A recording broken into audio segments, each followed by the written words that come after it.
Chapter reading দেওয়ার ক্ষেত্রে কোনো একটা লাইন না বুঝলে ডিরেক্ট মার্ক করো, একটু থামো, চিন্তা করো, এরপরে যদি মাথায় ক্লিক না করে স্কিপ করে চলে যাও। আমার মনে হয় আমার পিঙ্ক কালারটা চেঞ্জ করা উচিত না? আচ্ছা, ডান। তারপর ভাইয়া স্কিপ করে যাচ্ছি, ভালো কথা। যেই লাইনগুলো মার্ক করে স্কিপ করে যাচ্ছি ওই লাইনগুলো কোত্থেকে বুঝবো? ওই যে ফ্রেন্ড, ক্লাসমেট, টিচারের কাছ থেকে ক্লিয়ার করে নিবি, বাট বইসা সময় নষ্ট করা যাবে না। তারপর পার পেজ চেষ্টা করবা ম্যাক্স 5 মিনিট দিতে। 3 মিনিট হলে ভালো হয়, বাট কোনোভাবেই 5 মিনিট যেতে ক্রস না করে, তাহলে দেখবা একটা অধ্যায় পড়তে পড়তেই তোমার একদিন চলে গেছে। একটা অধ্যায়ের টাইম দিবা ম্যাক্স 3 ঘন্টা, হ্যাঁ, এর বেশি টাইম দিবা না। এন্ড একটা অধ্যায় রিডিং পড়ার পর তোমরা অনুশীলনীর এমসিকিউ সিকিউ সলভ করো না, এটা পরের জন্য রাখা দাও, পরে এটা জীবনেও সলভ করা হয় না, ঠিক আছে?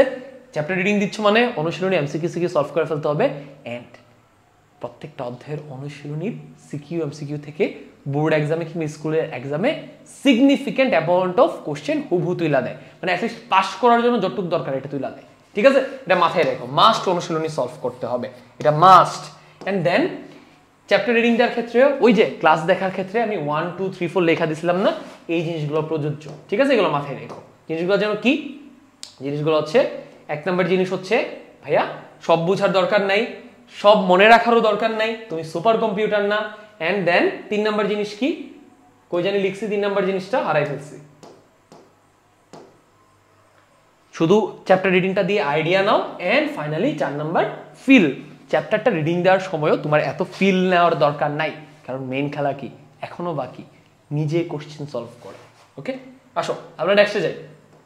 তাহলে আমরা এখন দেখলাম একটা চ্যাপ্টার কিভাবে রিডিং দিলে, কি কি মাথায় রেখে রিডিং দিলে খুবই দ্রুত ইফেক্টিভলি রিডিং দিয়ে শেষ করা যায়।